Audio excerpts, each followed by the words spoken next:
Hello everyone and welcome to another episode of Demos Construction Tips. I'll be talking to you all about how to make walls that are actually able to connect with each other and how to further fortify them so they can take more of a bit of a beating on the field. In any case, let's get right to it, shall we? So if I just go out, grab myself a wall. Now there are two methods of making walls that are pretty decent.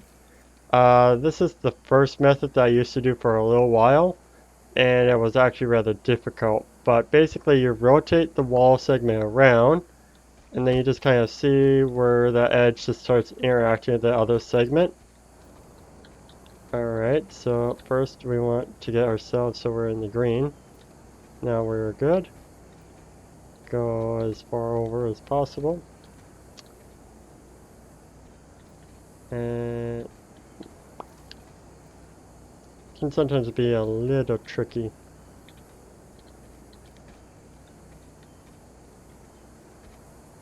Alright, now we place. And voila.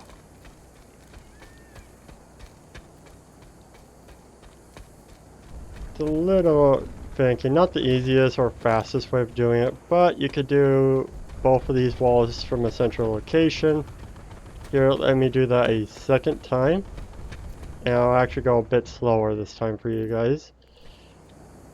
We get over here.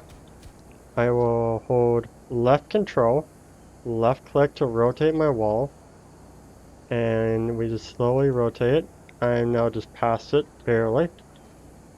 Now I just kind of push up until I see that I've tapped that wall over there. Pull it back till I'm about green. Then just kind of go over towards the garage until that green. Quickly turn back. Then we just raise our wall. And we plant it. And, I mean, yeah, you can still shoot through that. But you can't walk through it, which is the main point. And on this side, it's actually pretty good. I mean, you could still kind of shoot, but not very well. Now, that's one method of doing it, and with a lot of practice, you'll end up getting better. What I like to do, though, for the second method, which I think is superior in a lot of ways, just due to how fast I can do it now, is I'll get over on this side of the wall,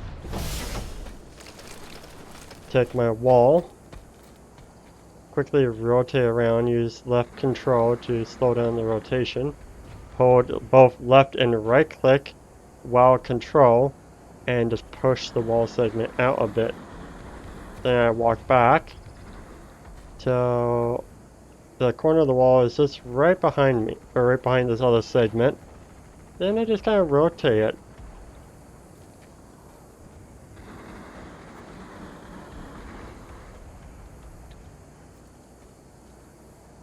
Just fiddle around until I find something that looks about right.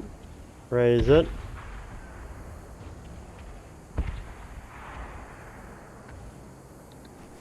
And then place it down.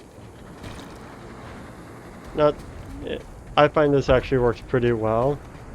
And if we go to the other side, pretty good. Now if we just do the other side again, I'll show you just how fast we can do that.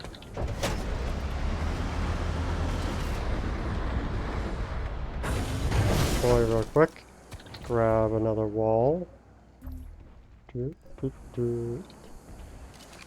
And delete this one.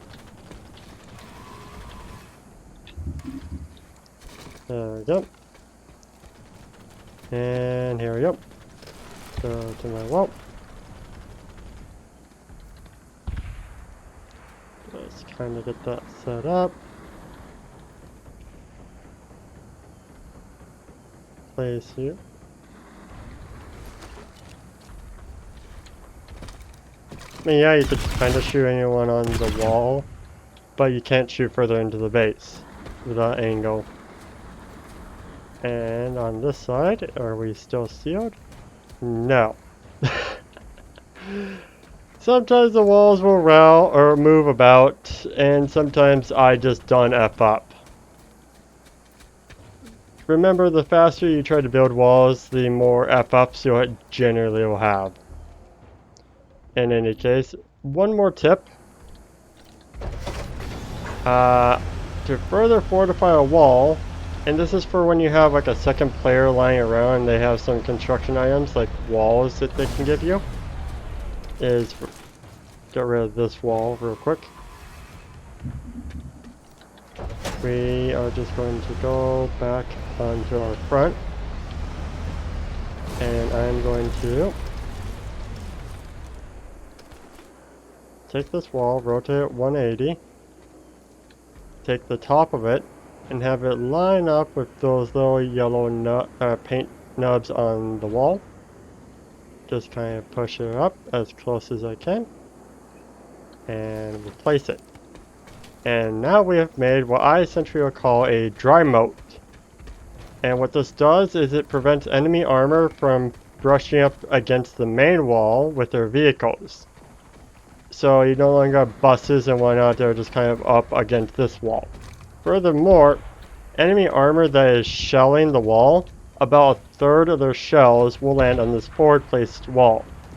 And if both walls are covered by a repair module, well, essentially, you've just doubled your repair rate, because this one, even though it only takes about a third of the damage, still getting as much repairs as the other wall from the module. And if you cover it with a structure shield module, it can also get that 30 seconds or indefinite of invulnerability for repairing. So you don't really have to manage it too much. Another point is it just kind of spreads players around. Some players will be over here thinking this is a blind spot that they can hide behind, and other people will try to get up closer thinking this is a nice safe spot and then light assault their way up. But a lot of players don't realize you could just take something like a grenade and just bounce it off the wall, and it'll just kind of hit them. Or if you have something like bouncing betties or other landmines, you could just throw those down. And on the receiving end, you don't really have a lot of room to be running around them. And generally when you're throwing them, there's already people down here, so they just blow up right away. And if you take something like a Nagigata or other LMG, you could just kind of clear cut anyone in here. There's no cover. Absolutely no cover. But again, you need a second player to do the dry moat tactic for any of your wall fortifications. Also, if you're coming out of your own base and you're just trying to do some cleanup around here, this wall gives the players who are coming out here some more cover so they don't get picked off by enemy snipers or enemy vehicles. So there's a bunch of benefits.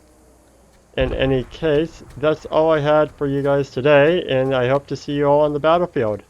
Until then, have a good day.